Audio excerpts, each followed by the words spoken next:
Welcome to the latest edition of the Conservative Party's regular podcast, Patriots Podium. I'm State Chairman Jerry Kassar. Today we will be discussing housing and New York's continuing assault on landlords and small property owners. We are joined by Michael Tobman, the Director of Member Relations for the Rent Stabilization Association, the state's largest landlord association and a key component of the growing network of property owners associations in New York State. I've known Mike for many years, probably over 20 years. He's a consummate communications professional, the author of many op-ed pieces on a variety of topics, a consultant both political and business, and to campaigns and professional associations. Welcome to the show, Mike. Very happy to be here. And as I shared with your production staff, I'm at the back end of a cold, so if I'm not my usual effervescent self, I apologize. Well, let's get right to it. Mike, can you tell our audience a bit about the Rent Stabilization Association, the RSA, as people like me often refer to it as, and its work, as well as what its growing number, what's the deal about this growing number of groups around the state that are focused on protecting the rights of small property owners? RSA is the largest and premier property owner trade association in New York State. Our thousands of members between them own and manage roughly 1 million apartments in the New York City metro area, from 6-unit buildings and 4-unit buildings and some condos and co-ops also as part of our membership, all the way up to large portfolios, corporate owners, REITs, etc. But the heart of our membership are smaller owners who are diverse, reflect the diversity of New York City and New York State, and provide the bulk of affordable housing in the region, in the city, and in the state. We are private owners providing a public benefit. We're talking about rent-regulated, rent-stabilized apartments and buildings. And we are as diverse as the city and the state and a foundational part of the economy. Thank you, Mike. So the most talked about landlord-tenant issue these days, and is really, I think, good cause eviction, which is a misnomer in itself.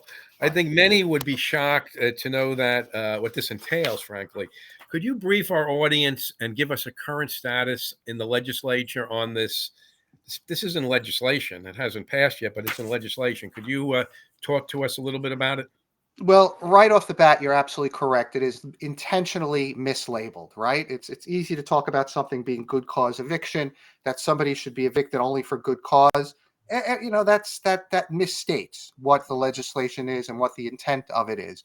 What it is a two-pronged legislative effort, good cause eviction, that caps rents and requires mandatory lease renewals. That is the heart of that misnamed, mislabeled legislation: mandatory lease renewals and capped rent. It has been considered and rejected by 5 previous legislative sessions.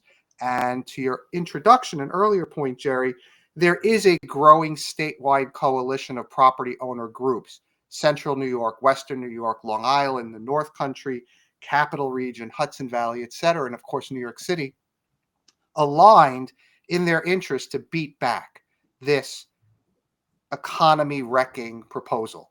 The reason it has not succeeded in previous legislative sessions is because within each house of the legislature, within the Assembly and within the Senate, there's a diversity of opinion, and there are disagreements as to the merits of this legislation.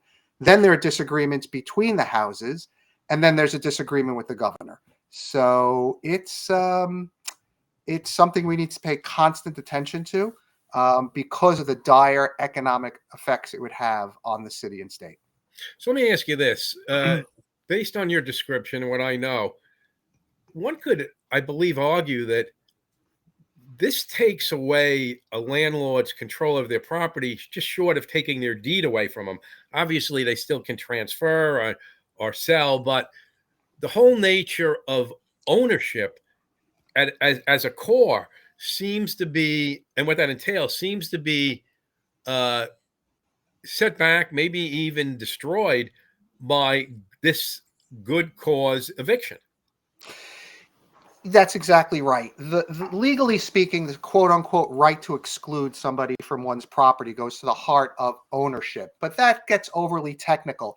I think you really zeroed in on it because what it does is it alters the nature of ownership and puts the really it transfers ownership from the tenant, excuse me, from the owner, from the building owner, the apartment building owner or unit owner to the tenant.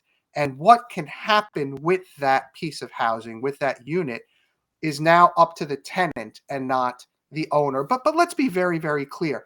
Owners don't want to evict. Owners don't want empty units. Owners want relationships with their tenants, tenants paying rent, because remember, rent is income that buildings need for property taxes, itself a skewed and discriminatory system, heating costs, energy, insurance, all these costs are skyrocketing.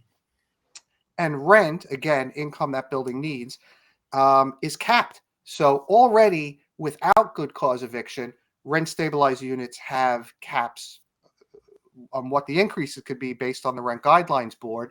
But these costs are always escalating. So you very much you said it. It does fundamentally alter and destroy the nature of private property and ownership.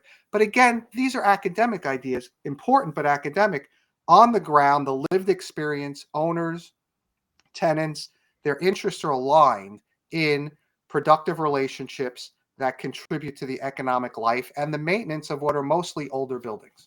Let me ask you this: for a long time, there was what seemed to me to be a logical progression where you could move out of rent stabilization, certainly out of rent control, if earnings were astronomically high. The state has really pulled back from that now. It's very difficult, no matter how wealthy you are, to have your uh, tenancy convert over to market. Am I correct on that? You are, and it goes to again a very important point, which is rent regulation, rent laws, rent stabilization in New York State is not means tested. Right. So you can have affluent professionals. As a matter of fact, Reason Magazine, which I know the Conservative Party is especially attuned to and aligned with ideologically, Reason Magazine just had a piece about New York's rent laws having these legal abuses where affluent professionals have rent regulated leases in New York City and then own a home out in the Hamptons or the North Fork or the Hudson Valley or the Berkshires. That is a perversion of what rent laws are supposed to be, which is helping tenants in economic distress. In core Manhattan, let's say from Canal Street or Houston up to 116th River to River, and increasingly parts of northern Manhattan as well, and then in Brownstone, Brooklyn, um, there's a whole demographic, a whole cohort, a whole constituency of affluent professionals who depend on rent laws to maintain a luxury lifestyle. And if you're speaking to tenants in other parts of New York City who are struggling, if you're speaking to tenants in New York City public housing, that would be a horrific reality um, to accept. But that's what rent laws have become. So for these affluent professionals, yes, there is no way for their apartments to exit rent regulation. They have this winning lottery ticket in perpetuity. I mean, I actually tell me if I'm right on this. I recall that Mayor Koch had a rent-controlled apartment in the Village while he lived at Gracie Mansion, which was for 12 years, and did not want to vacate that apartment because it was rent controlled, and it was. I mean, it was, it was, he was saving literally a fortune on this Hmm. apartment. I mean, he would be an example of the absurdity of some of this. And let me say this, I actually like Mayor Koch, Right. but you can't really blame the guy for wanting to use the law in his own benefit. But at the same time, kind of should have known better. These are legal abuses, and it's disturbing because it is so commonplace. You always hear about celebrities, right, that abuse this. You hear about politicians that get caught up in this legal abuse, but it's the everyday, in a 6 unit building, or excuse me, a 6 floor building, somebody in 2K, I'm picking a random apartment, um, packs up their Volvo SUV and heads to the Berkshires every weekend during the summer and disappears for weeks at a time when they're hosting people there in the winter. That legal abuse, you don't need to point to a Mayor Koch or a celebrity. It's the person on the second floor. It's the person next door. And it really creates the fact that these benefits are not means tested, a constituency that then organizes politically to protect its privilege. And we saw that with what happened in the 2019 HSTPA, and that is very much behind this sort of radical activist driven effort around good cause eviction. So, New York State, New York City, and many localities focus on the need for more housing. The Conservative Party believes that the extreme overregulation in New York State has severely hurt the desire for development of new housing, the conversion of existing property, and the improvement of current housing. Your thoughts? We absolutely agree. You must build more housing. We must build where we can more housing with local input and with local control. We saw an effort to mandate and punish localities that don't build a certain way in previous legislative efforts, and that has been uh, responsibly left aside. Must build, but you have to build knowing that the end result is economically feasible. So if you have good cause eviction, why would you build knowing that your units are then, the economic life of those units is then wrecked in a way that doesn't allow the maintenance of what you're trying to build? You can't do one. It's not a trade-off. That's a false narrative that, well, we could build if we have these certain tenant protections in place, specifically good cause eviction. That's not true. If you have something like good cause eviction, it discourages building because what you're building is not economically feasible. And again, building owners are diverse. Building owners runs a gamut from uh, uh, 2 or 3 units to large apartment buildings, which of course we're used to seeing in every part of New York City. The building owner market space supports tenant protections, but something like good cause eviction is economically ruinous. And the mandatory lease renewal, to your earlier point, goes to the heart of ownership, and really it's a reckless policy. So we agree these regulations are what's keeping us from building. So, Mike, the New York State so-called Housing Stability and Tenant Protection Act of 219, by the way, just as a reference to our audience, 219 is essentially the year that opposition in Albany disappeared when the Republicans and the conservatives lost control of the state Senate. So then in 219, it was the first year that the Democrats in Albany were controlling the board. It basically, this extended statewide and makes permanent a number of regulations that had not been seen outside of New York and its immediate New York City and its immediate suburbs. Could you describe for our audience some of the more egregious aspects of the 219 law? Right. The 2019 HSTPA really wrecked the economic life of buildings and discourages investment and maintenance of, again, regulated buildings in New York City are sometimes 80, 90, over 100 years old. They require constant upkeep. So the 2019 HSTPA law um, limits, extremely limits, the ability of owners to make major capital improvements, which is to say building-wide improvements, and to recoup those costs through very modest rent increases on apartments. It severely limits the ability to do what's called individual apartment improvements, IAIs. Also, um, necessary improvements in order to maintain the economic life of buildings.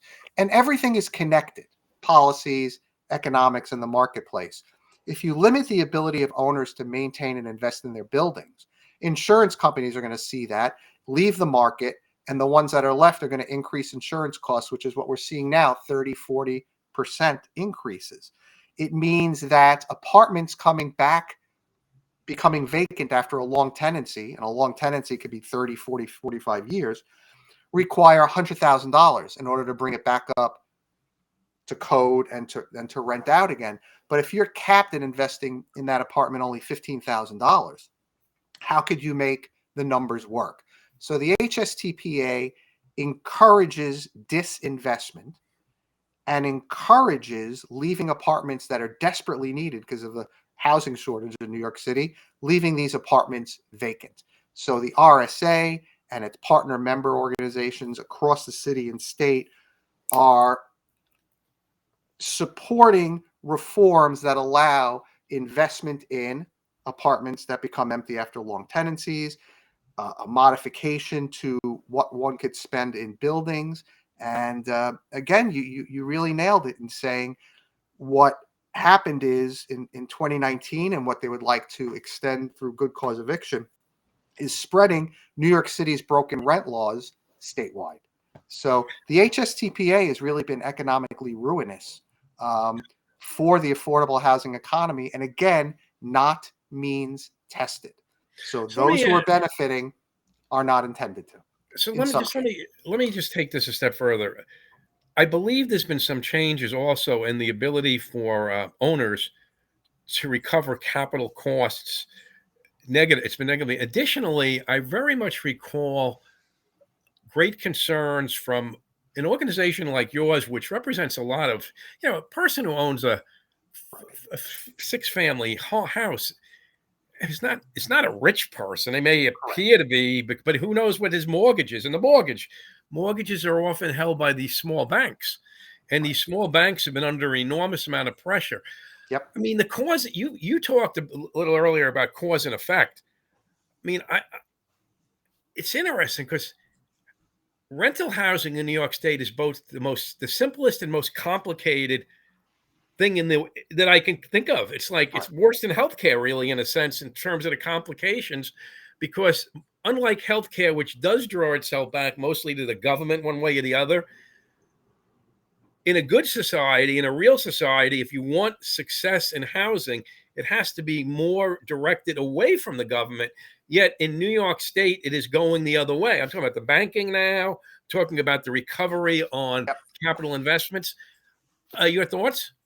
Well, the connection between the regional smaller bank system, and we've seen Signature Bank, for example, collapse, and other banks have been stressed and are on the brink of failing, is intimately connected to the health of the multifamily housing economy. So the HSTPA and other regulations devalue apartment buildings just overnight, devalue apartment buildings through these policies, Mm, stressing these regional smaller banks, which are very big players in the apartment building, multifamily housing market and space.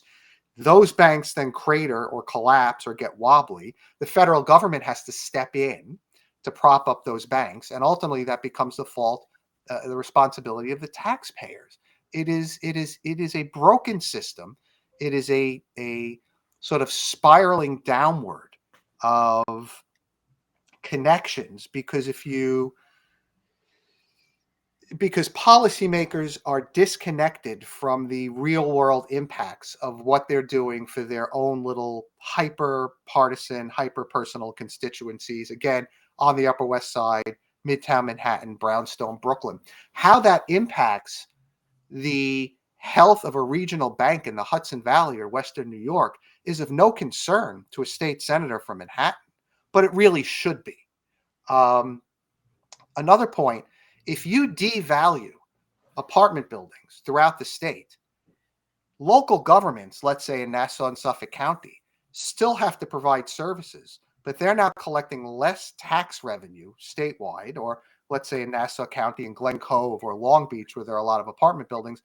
If you devalue all the apartment buildings, property taxes on single family homes are going to rise in order to recoup the lost tax revenue from these devalued apartment buildings. So everybody is impacted: single family homeowners, apartment building owners, tenants, regional banks are all impacted by these reckless policies. mm. So RSA is very much representing small property owners, some larger property owners, but it's rentals.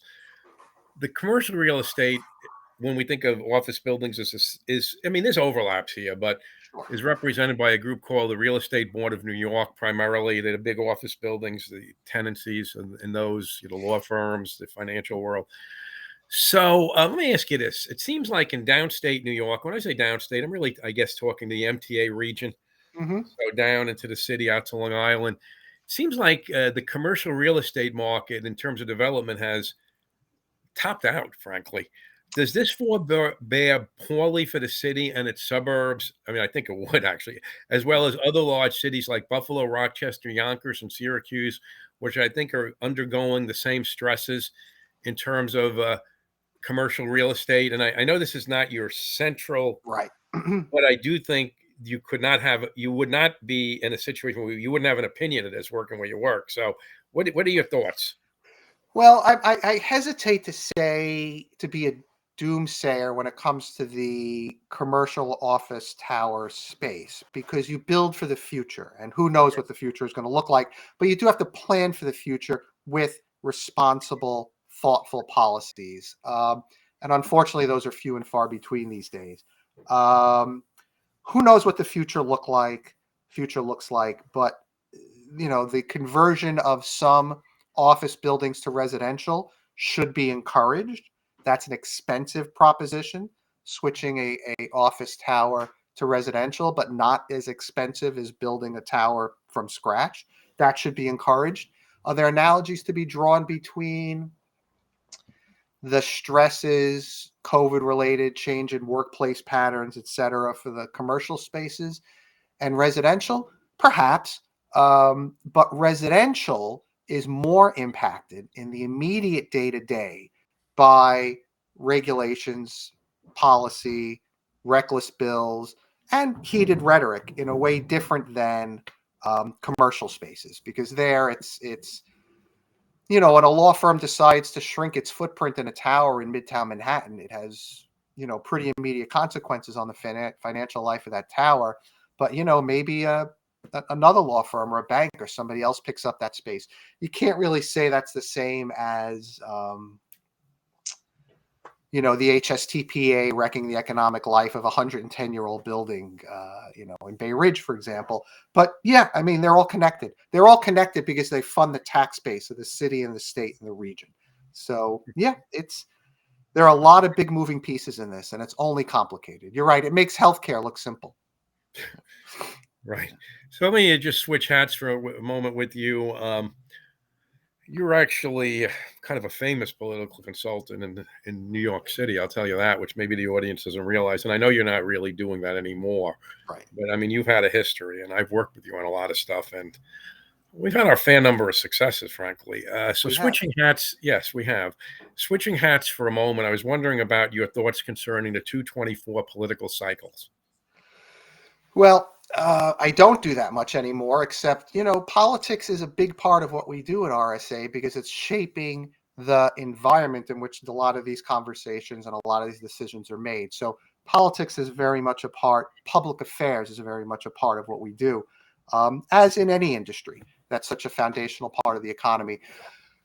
I'm cautiously optimistic that we're going to see a return, at least in Albany, to more data-driven, fact-based decision making, because the economics and because the markets have bottomed out in such a way that we have to insist on more responsible, data-driven, market economy-based decision making. That may be me being unreasonably optimistic, because that's not often how politics works. But we're certainly going to be advancing that.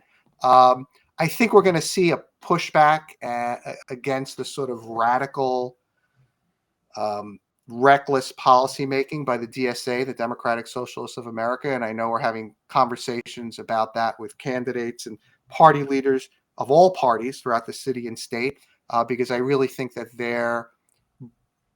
their brand of policymaking and politics is toxic and does a disservice and cheapens the entire sort of public sphere. I'm not going to delve into presidential politics or bigger campaigns, but I would say data-driven, economic-based decision-making, and a repudiation of the reckless fear-mongering by the DSA crowd, who are very quick to tell you what they're against, but have a very, very hard time explaining how they're going to craft and fund what they purport to be for. So we'll see. Coalition building is going to be a very, very big part, as always, of what goes on. You mentioned the statewide coalition of property owner groups, but that extends to things like chambers of commerce and business improvement districts and faith communities. We're going to be seeing a lot more of that as well. Good. Michael, any final words for our audience? I'm very, very happy to be spending this time with you. I know the Conservative Party has been the moral center and conscience of a lot of policymaking and politics in New York State going back for decades. And what we've talked about has not been terribly partisan, I've noticed. You're a political party leader. You're a party chairman. This is a political party podcast, but we've spent our time talking about policy and economics. So, when we're talking about housing policy, our opponents are talking politics, and that's the big difference. So this has really been a great talk. Thank you. Well, thank you, Mike. Yes, thank you. It's been very informative. I think there's a lot that you bring out, which, it's like a marble bouncing around, but you're able to really capture it and land it. I mean, it is true. The progressives only hear one side of the argument. We'd like to think we hear both sides of the argument, but people want more housing. We think we've got the policies to create that. We also believe that a person has a right to make an income, and property ownership provides you with certain rights, which seem to be always under stress. And I would add to that, it is the route, it is the path that new Americans have always taken, whatever their ethnicity, from Ireland, from Eastern Europe, from Italy, from the Caribbean, from all over the world. They have come to New York City, they've come to New York State and bought property to build intergenerational wealth and to be anchors in their community and to pass something on to their children. That's what this is about. And when you are changing the rules just when it's communities of color, when it is East Asian, Chinese, Korean, South Asian owners throughout Brooklyn and Queens and other neighborhoods, it is really a form of condescension on behalf of policymakers when they say, this has been great for us, but now that it's other people's turn, we're going to change the rules in a way that make it impossible. Michael, the original 401k, the original Roth IRA, was small property ownership rental income. That's the way it has been for over 100 and some odd years. Yep. And then there's New York City, smarter than everybody else, which they're certainly not. We are overdue for a correction. I agree. You are so right on that. Look, you've been a friend of the party, and you've been my friend for really as long as I can remember. So very much appreciate you being on the show. I want to thank Andrew and Katie for making the show happen. Once again, this is the Conservative Party. I'm State Chairman Jerry Kassar, and you've been watching Patriots Podium. Thank you. Take care.